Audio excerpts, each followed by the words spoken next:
Hi there. 오늘은 How to Steal a Dog 챕터 9 페이지 넘버 62부터 페이지 넘버 69까지 함께 읽어볼 시간이에요. 네, 문장의 여러 가지 구조에 따른 해석 지난 시간에도 했었는데요. 영어에서 가장 많이 나오는 구조가요. 주어, 동사, 다음에 목적어, 그리고 to 부정사가 많이 나와요. 우리가 아주 어렸을 때, 초등학생 때는 문장 구조가 주어, 동사, 목적어 이 정도만 나오잖아요. 그런데 중학생, 고등학생이 되면서부터는 to 부정사가 함께 나와요. to 플러스 동사 원형, 이 R은 대문자 R, 루트의 약자고요. 루트 하면 뿌리죠. 네, 동사의 뿌리, 어근. 그래서 동사 원형을 R이라고 대문자 R로 이렇게 표시해요. 주어가 동사하고 주어, 동사, 목적어, 주어가 목적어를 동사한다. 이 정도 구조에서 확장된 구조예요. 좀 더 복잡한 문장이죠. 어떻게 보면 두 개의 문장이 하나로 이제 합체가 된 구조라고 생각할 수도 있어요. 주어가 동사하는데 또 목적어가 투부정사 하는 구조죠. 그래서 목적어가 동사 원형 하는 것을 주어가 동사하게 하다. 이런 문제거든요. 이런 문장이거든요. 네, 예문으로 보면 더 쉬운데요. 목적어하고 투부정사하고 또 다른 주어와 동사 관계라는 점을 아시면 이해가 쉬워요. 만약에 주어가 동사 원형하게 하다인데 목적어가 동사 원형하게 하다인데 못하게 하다, 부정문을 만들고 싶을 때는요. 투부정사 바로 앞에 부정어 난만 붙여주면 돼요. 그래서 목적어가 투부정사 하는 걸 못하게 하다라는 의미가 되죠. 앞에 난만 붙여주면 돼요. 그리고 목적어가 두 개인 경우도 꽤 많이 나와요. 목적어에게 목적어를 동사해 주단데요. 앞에 있는 목적어는 주로 사람이 나와요. 누구누구에게, 목적어 원은 간접 목적어라고도 하는데요. 누구누구에게라고 해석하는 게 중요하죠. 목적어 to는요. 뒤에 나오는 목적어는 직접적인 대상이 돼요. 그 직접 목적어라고도 하는데요. 누구누구에게 무엇을 동사해 주다. 목적어 원에게 목적어 to를 동사해 주다 라는 걸로 꼭 기억해 두세요. 네, 앞에서 여러 가지 구조에 따른 해석했는데요. 다시 한번 볼까요? to 부정사를 쓰는 이런 것이 대원칙이고요. 문장에 굉장히 많은 부분을 차지하는 구조예요. 목적어가 동사 원형하게 하다라고 해석하면 되는데 그거에 대한 예외가 있어요. 정말 예외는 예외일 뿐인데 말이죠. 시험 영어에서는 예외가 정말 많이 나오죠. 예외가 마치 가장 중요한 것인 양 시험에서 나오는데요. 어쩔 수 없죠. 우리가 시험에 맞춰야 하니까요. 사역동사라고 해요. 사역. 좀 어려운 한자어죠. 사역은 시킨다란 뜻이에요. 그래서 목적어가 동사 원형하게 하도록 시키는. 사실 그냥 투부정사 구조도 그런 의미긴 한데요. 좀 더 강력하게 시키는 느낌. make, have, let이라는 동사가 있어요. 그래서 make, have, let 그리고 이제 준 사역 동사라고 또 하나 더 있는데요. help예요. 한 개 더 적어놔 주시겠어요? 네, help까지 하면 도와주다라는 뜻이죠. help 다음에 목적어만 나오면 괜찮은데 그 다음에 또 동사를 쓰고 싶다 그러면 반드시 동사 원형을 써줘야 된다. 마치 사역동사 make, have, let과 같다라는 거죠. 그래서 우리 시험 영어에서는요. make, have, let, help 다음에 목적어 나오면 그 다음에 원형이다 라는 걸 시험에 많이 내요. 그래서 이것도 한 번 더 확인해 보도록 해요. 꼭 기억해 두세요. 네, 그리고 이번 시간, 지난 시간에 나왔는데요. 또 나오네요. 챕터 8에도 나왔고 9에서도 나오는데 with 분사 구문이라고 해요. 네, 문법적 용어인데요. 시험에 또 많이 나오기 때문에 한 번 더 살펴보도록 해요. 실제로 챕터 8에 나온 문장도 있지만요. 챕터 9에서도 with 분사 구문의 형태가 또 나오거든요. 한번 볼까요? with 목적어 다음에 ing, 이제 현재 분사죠. 이것이 나오면 뭐뭐한 채로 라고 해석하고요. 능동의 의미를 갖고 있죠. with 목적어 다음에 과거 분사 pp가 나오면 뭐뭐된 채로 라고 해석을 하고요. 아, 수동의 느낌이구나, 수동의 의미구나 라는 걸 우리가 알면 돼요. 한번 챕터 9에 나와 있는 예문 볼까요? with his head stuck out the window, with his ears flapping in the wind라고 했죠. 네, 그의 머리가요, stuck은 stick, stuck, stuck 이라는 뜻인데요. stick의 과거 분사형이죠. 그래서 stick 하면 우리가 알고 딱 떠오르는 거 뭐죠? 네, 막대기 스틱이 있고요. 또 스티커에 스틱이 있어요. 그래서 스틱의 뜻은 두 가지예요. 두 가지. 1번, 네, 찌르다. 2번, 딱 달라붙다, 붙이다 라는 뜻이 있거든요. 여기서는 그의 머리가 창 밖으로 이렇게 어떤 걸까요? 네, 붙어 있는 거죠. 그의 머리가 창밖에 붙어 있는 채로, 붙여진 채로, 이제 머리가 이제 붙여진 그런 수동적인 느낌으로 생각을 하면 좋고요. 그리고 그의 ears, 그의 귀들은 어땠나요? 귀들은 이번에 반대로 그의 귀들은 네, 플래핑은 펄럭펄럭이다라는 거예요. 귀가 막 펄럭펄럭거리는 건 어떤 수동적인 느낌보다는 능동적인 느낌이죠. 그래서 이상하다. 그의 머리는 수동으로 써야 되고 왜 그의 귀는 능동으로 써야 되지? 라고 네, 따지기보다는요. 그 느낌을 살리면 될 것 같아요. 그의 머리가 이제 이렇게 창문에 딱 붙어진 채로 뭔가 수동적인 상태죠. 그런데 반면에 그의 귀는 바람에 펄럭펄럭 거렸어요. 사실 여기서 그는 누구냐면요. 주인공 조지아나의 남동생 토비인데요. 아니 토비 귀가 왜 펄럭거리지? 사람의 귀가 바람에 펄럭거릴 수는 없잖아요. 사실 이거 꿈속의 한 장면인데요. 조지아나가 꿈을 꿨어요. 근데 꿈속에서 자기 남동생 토비가 윌리 같은 강아지가 돼 있는 거예요. 그래서 이제 강아지를 훔치려고 하는데 동생이 강아지로 나와서 동생이 강아지로 변신된 그 상태를 하는 거예요. 그래서 귀가 길다랗게 늘어진 그런 강아지로 변신했나 봐요. 그래서 귀가 바람에 펄럭펄럭 이는 그런 모습을 묘사한 거였어요. 네, stick, stuck, stuck. stick이란 동사 꼭 기억해 두세요. 우리가 알고 있는 stick, 나뭇가지 뭐나 이런 걸 생각할 때는 찌르다 라는 동사고요. 그리고 스티커 붙이기 놀이 좋아하잖아요. 어린 친구들은요. 그래서 stick 하면 찌르다, 붙이다 라는 전혀 다른 뜻의 두 가지 뜻이 있는 거 기억해 두세요. 그리고 3단 변화는 stick, stuck, stuck 이렇게 변하죠. 큰 소리로 따라해봐요. stick, stuck, stuck. 그리고 flap은 기본적으로 덮개라는 뜻이 있고요. 동사로 쓰일 때는 펄럭이다 라는 뜻이 있어요. 그래서 He sat on the back seat beside me. 그는 뒷자리에 앉았어요. 내 옆에요. 그런데 어떤 상태였냐면요. 그의 머리는 창문에 이렇게 딱 붙여진 상태였고요. 그의 귀는 네, 바람에 펄럭이는 상태였어요. 네, 토비가 사람이 아니라 강아지로 되어 있는 상태였어요. he는 토비예요. 헤드피피라는 모양이 나오면 우리는 이걸 과거분사라고 하고 이제 과거분사가 아니라 과거 완료네요. 과거 완료 이제 오타가 나왔어요. 과거 분사가 아니라 과거 완료인데요. 헤드피피 과거 완료라는 시제예요. 그래서 과거 시점을 기준으로 해서요. 더 과거의 이야기를 하는 거예요. 이게 정말 우리말과 영어에 굉장히 큰 차이점이 있는 부분이라 많은 친구들이 어려워하고 또 시험에 많이 나와요.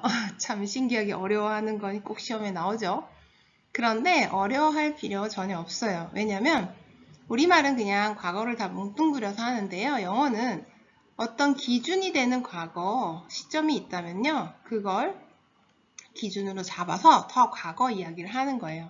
그래서 계속 보다 보면 이제 익숙해지는 순간이 와요. I had gone to, 나는 갔었어요. 어디에 갔었나요? That church, 그 교회에 갔었는데요. One time, 한 번 갔었네요. 언제였나요? 언제? 네, 바로 여기 기준 시점에 과거가 나왔네요. was, I was little, 내가 어렸을 때, 내가 작았을 때죠? 내가 어렸을 때 그 교회에 한 번 갔었어요. 어렸을 때 그 교회를 갔었다. 그래서 was를 기준으로 해서 교회 갔던 거는 더 과거다라고 이제 강조하기 위해서 써요. 그래서 한 번 갔었다라고 해서 챕터 8에 계속 헤드 PP 과거 완료 형태가 계속해서 나오고 있어요. 헤드 PP 과거 완료 시제 느낌이 오나요? 반드시 기준이 되는 과거 시점이 있다는 것만 기억해 두시면 돼요. 네, 마지막 부분에 나와 있는 그런 문장 두 개를 함께 또 볼 건데요. push down이라는 표현을 써서 굉장히 비유와 상징적인 표현을 썼더라고요. push down 꾹 눌러 놓는 건데요. 가방 속에 노트북을 꾹 눌러 놓는 거, 그리고 내 마음, 양심의 소리를 꾹 눌러 놓는 그런 장면이 나와요. 함께 읽어볼게요. I closed my notebook and pushed it back down inside my trash bag. 네. 나는 closed, 뭘 했나요? 덮었어요. closed, 덮었는데 my notebook을 덮었고요. and, 등이 접속자죠. 그래서 앞에 closed 과거 동사 나왔으니까 뒤에도 pushed 과거 동사가 나와줘야 돼요. It back down inside my trash bag. 가방은 쓰레기 가방이라고 했어요. 네, 책가방인데요. 굉장히 지금 홈리스 생활하면서 방도 없고 책상도 없고 가방도 엉망진창 정리가 잘 안 된 상태겠죠. 그래서 마치 쓰레기통 같다 해서 트래시백이라고 표현한 것 같아요. 그 쓰레기통 같은 내 가방에 공책을 그냥 쑤셔 넣은 거예요. push down. 공책을 이렇게 가지러 놓는 게 아니라 push 누르는 거잖아요. 그것도 down 했으니까 세게 억눌러 눌러놓은 상태인데요. And when my guilty conscience, 그리고 나의 죄책감, guilty conscience가 started, 뭐 했나요? 헐러링은 휘몰아치는 거죠. And me, 나를 향해 휘몰아쳤어요. telling me, 뭐라고 말하면서요? I was doing the wrong thing. 나는 잘못된 일을 한다. 그쵸? 왜냐면 개를 훔치는 일은 절도, 형법상 명백히 범죄에 해당되죠. 그래서 양심의 소리가 너 정말 이렇게 하면 안 돼. 나쁜 소리야. 나쁜 행동이야. 라고 하는데 어떻게 했나요? 그런 나의 양심의 소리를 I pushed that down too. 마치 공책을 가방에 쑤셔 넣듯이 또한 역시 to, 긍정문의 to죠. 또한 역시 그것을 집어넣었어요. 그것을 가리키는 건 뭘까요? My guilty conscience를 가리키죠. 우리가 항상 영어에서 지시대명사 대시 나오면 또 이렇게 it이 나오면 그것이 뭘 가리키는지 반드시 파악하고 넘어가야 돼요. 앞에 있는 it은 my notebook을 가리켰고요. 뒤에 있는 that은 my guilty conscience를 가리키고 있죠. 그래서 굉장히 이 표현이 재미있는 것 같아서 써놨어요. 물론 내용은 지금 재미있는 게 아니죠. 매우 슬프고 비참하고 힘든 상황이죠. 조지아나가 결국에 엄마가 일자리도 잃고 점점 암울해지는 자기 상황 때문에 역시 돈이 필요해. 돈을 마련하기 위해서 그 개를 훔쳐야겠다라고 결심하는 상황이라서 이렇게 재밌는 건 아닌데요. 표현을 굉장히 문학적으로 잘 했기 때문에 이 문장 두 개를 가져와 봤어요. 네, 그리고 단어들 좀 더 살펴보면요. wind라는 거 우리가 기본 뜻으로 뭐죠? 바람이라고 하죠. 그런데 조심할 게 동사로 쓰일 때는 구불구불하다 아니면 무엇을 감다 할 때는 발음이 wind가 돼요. wind가 아니라 I 발음이 되죠. 그래서 wind 이렇게 된다는 점 조심해 주세요. lead, 우리가 리드한다, 리더 이럴 때 이끄는 거죠. 나를 따르라 이끄는 거 lead, led, led. 큰 소리로 따라해봐요. lead, led, led 이끌다. 그리고 things라는 거, 이 표현도 꼭 기억해 둬야 되는데요. thing이 것이란 뜻이죠. 그리고 물건이란 뜻이어서 1번 뜻으로 물건들, 것들이란 뜻인데요. 2번에 상황이란 뜻으로도 굉장히 많이 쓰여요. 그래서 things 하면 상황으로 나올 때도 많으니까요. 네, 특히 추상적인 글에서도 그렇겠죠. 이거 조심해 주세요. 챕터 9에서도 상황으로 쓰였더라고요. if에 들어가지 만일 뭐뭐 한다면 이라고 해석할 수 있고요. 두 번째도 조심해 주세요. 인지 아닌지라고 해석할 수 있어요. 예문 한번 볼까요? I asked Luan if. 나는 루엔한테 물어봤어요. 인지 아닌지 물어본 거죠. Me and Toby, 나랑 토비가 could go to her house after school. 방과 후에 그녀의 집에 갈 수 있는지를 물어봤대요. 갈 수 있는지 아닌지를 물어봤겠죠. 만일 뭐뭐 한다면 물어봤다. 이건 말이 안 되죠. 그래서 ask라는 동사 다음엔 항상 2번 뜻으로 해석을 해야 돼요. 그리고 또 꼭 기억해야 될 게 미래를 나타내는 대표적인 거, 뭐뭐 할 예정이다, 미래죠. be supposed to 하고 be going to 이 두 가지 표현이 굉장히 해석할 때는 우리말로 똑같아요. 뭐뭐 할 예정이다. We are supposed to go to the Y. 우리가 Y에 갈 예정이었어. 과거니까. I really was going to steal a dog. 나는 정말 개를 훔칠 예정이야. 이렇게 하는 것처럼 뭐뭐 할 예정이다라는 be going to, be supposed to가 우리말로는 해석이 같아서 이걸 같은 뜻으로 아는 경우가 있는데요. 좀 달라요. be supposed는 의무에 해당돼요. 타의에 의한. 엄마가 조지아나하고 토비한테 그러죠. 너네 Y에 가 있어! 라고 명령을 했기 때문에 의무가 되고 자신들은 가고 싶지 않다고 했는데도 엄마가 거기 가 있으라고 강하게 말을 하죠. 그럴 때는 suppose를 쓰고요. 하지만 내가 하려고 하는 거, 내 뜻대로 남이 아니라 자의죠. 스스로 하게 되는 의지적인 거는 be going to를 쓴다는 점. 이 둘의 차이점도 꼭 기억해 두세요. 네, 지금까지 단어와 표현들 살펴봤는데요. 챕터 9은 좀 분량이 적어서 단어와 표현들도 그렇게 많진 않았어요. 그러면 큰 소리로 함께 따라 읽어보는 시간 Read after me, speak loudly 함께 읽어볼까요? Are you ready? Go! Chapter 9 That night I dreamed Toby was a dog. He sat on the back seat beside me with his head stuck out the window. His ears flapping in the wind. We drove and drove and drove, and then we pulled into a long winding road that led to a castle. Mama stopped the car in front of the giant front door of the castle and said, "Here's our new house." Toby, the dog, started crying and saying how he wanted to go back home where he belonged. And then I woke up. I peered down at Toby, curled up on the floor of the car, sucking his thumb. It was so hot, the windows were all steamed up. I rolled my window part way down. Then I leaned back and stared out at the lit-up sign of the Brushy Creek Lutheran Church. I had gone to that church one time when I was little.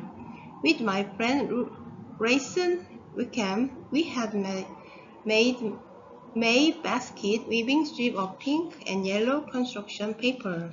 In and out, I had glued a pink pipe cleaner handle on mine and filled it with clover flowers for Mama. I remember how on the way home, I'd been all squished in the back seat beside Raisins brothers, and I clutched up that May basket in my lap.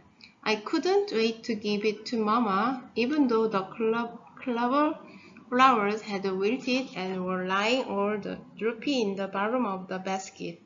But when I got home, Mama and Daddy were yelling at each other and wouldn't even look at me when I tried to show them my May basket. Raisin had moved away to Florida, and now here I was, back here at the very same church, sleeping in my car. When the sun came up, we headed over to Pancake House to wash up and get some toast. The bread we had in the milk crate in the trunk of the car had turned green with mold, and Mama had tossed it out the window, right into the church parking lot. "I want pancakes," Toby said, frowning down at his toast. Mama sipped her coffee, squinting through the steam, and said no. "Why not?" Toby whined. Mama slammed the cup down, slushing coffee onto the table.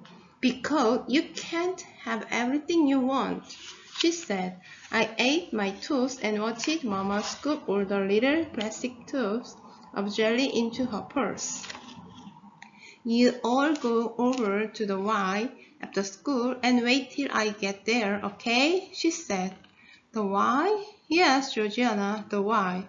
The Derby YMCA was nothing but a room in the basement of the town hall. Some kids went there after school to play games and stuff while their parents were at work. "We can't go there," I said. Mama sighed. "Just do like I say, Georgiana." "But you have to sign up and stop," I said. "You can't just go there, and I bet you have to pay." But Mama wouldn't even answer me. She counted out some coins, slapped them on the table, and headed out the car, leaving me and Toby to scramble after her. That day in school, all I could think about was how I was going to steal that little dog, Willie. While Mr. White read stuff about the Revolutionary War, I pulled my purple notebook out of my backpack, and flipped to the How to Steer a Dog page. I read through what I had so far. Everything seemed pretty good except for that problem about where to keep the dog after you steer him. I thought and thought about it, and then, just like a light bulb going on, I got an idea. I could keep Willie at the board of old house. There was a tiny little porch around the back of the kitchen. It was kind of rotten at all, but a dog wouldn't care about that, and that house was too far from Whitmore Road. I could walk that far, no problem. At last, I thought things were finally starting to look better. At lunch, I asked Luann if me and Toby could go to her house after school. I didn't tell her we were supposed to go to the Y. I don't think so, Luann said. How come? Luann fiddled with the buttons on her shirt. I got some stuff to do, she said. Like what? She shrugged. Just some stuff with Mama. I twirled my spaghetti around and around on my fork and listened to the girls at our table going on and on about some movies they'd all seen. Then Luann piped and said how she had just loved that movie too. I kept on twirling my spaghetti and feeling more and more like I didn't want to be there at that lunch table. I wanted to float right up through the ceiling and out into the blue sky. I didn't belong there with those girls. I hadn't seen that movie. I couldn't buy those bracelets they were all. They had been over at the mall while I'd been washing my underwear in the bathroom sink at Walgreens. So I just sat there twirling and think about Willie. After school, me and Toby walked over to the town hall.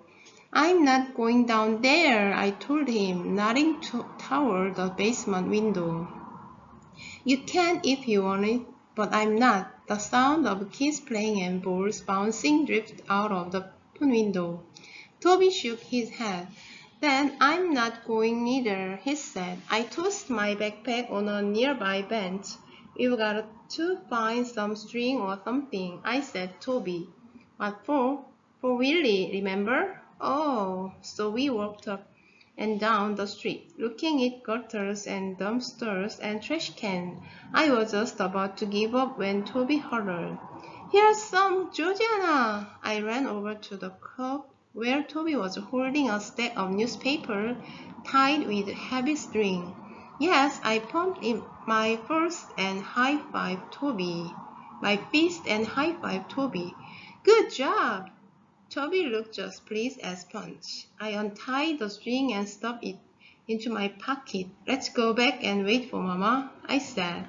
It was nearly dark by the time we saw our car come spluttering up the street toward the town hall, leaving a trail of black smoke behind it. Sorry, you all, Mama said when we climbed in the back seat. We are starving, Toby said. I know, sweetheart, Mama said. I brought you all some chicken. Toby dug through the bag in front seat and pulled out a piece of greasy fried chicken. I got a job, Mama said. I took a piece of chicken and pulled the soggy skin off. Where? I said, dropping the chicken skin back into the bag. The coffee shop over by the hardware store. She glanced at herself in the rearview mirror. I wondered if she saw the same tired and worried face that I did. Well, that's good, I said. She took a swig out of a soda can. I guess so, she said, then pulled the cart to the side of the road and stopped. What's the matter? I said. She shook her head. I'm just so darn tired of all this, she said. My stomach clumped up in a knot, and I wished I hadn't eaten that chicken. Why was Mama acting so sad? I needed her to act like everything was okay. Nobody said anything after that. We just sat there in the car that was our home, crammed in with all of our stuff. The smell of the greasy fried chicken hovered in the still air around us. Mama broke the silence when she slapped her hands on the steering wheel and said, Anyway, so now I'll be at work when you'll get out of school, so come on over to the coffee shop and wait in the car, okay? I ran my dog stealing plan around inside my head. This would be perfect. The coffee shop wasn't far from Whitmore Road. I could grab Willie, hide him on the porch of the old house, and then get on back to the car. No problem. Mama wouldn't even know if me and Toby were there or not. That night, I fingered the string in my pocket and watched Mama helping Toby with his homework. They huddled together in the front seat with the flashlight propped up on the dashboard. Shadows danced around on the ceiling as they worked. I pulled out my notebook and turned to How to Steal a Dog. I wrote April 14th. Then, beside that, Step 4. Use this list to make sure you are ready to steal a dog. 1. Are you sure you have found the right dog? Yes. No. 2. Can you open the gate? Yes or no. 3. Do you have some rope and string? Yes or no. 4. Do you have a good place to keep the dog? Yes or no. I read through each one and put a check mark beside yes every time. After the list, I wrote, if you can check yes for everyone, then you are ready to steal a dog. I thumbed the pencil eraser against my teeth, then I added, P.S. Remember that you have to wait until nobody's home at the house where the dog lives. P.S. Don't forget to take your string, rope, and leash. I closed my notebook and pushed it back down inside my trash bag. And when my guilty conscience started hollering at me, telling me I was doing the wrong thing, I pushed that down too. There was no doubt about it. I really was going to steal a dog. 네, 챕터 9 함께 읽어봤는데요. 모든 준비가 완료된 것 같아요. 공책에 스텝 4단계 스텝 4에 대해서 체크 포인트를 했는데요. 체크가 모두 yes가 됐어요. 드디어 이제 개를 훔치러 실전에 돌입할 것 같아요. 개 훔치기 작전 돌입이 될 것 같은데요. 챕터 10 너무 기대가 되네요. 좀 나쁜 일이긴 하지만 우리 조지아나의 상황이 너무 안 좋으니까요. 어떻게 될지 지켜보도록 합시다. Thank you for listening. Catch you later. See you. Bye bye.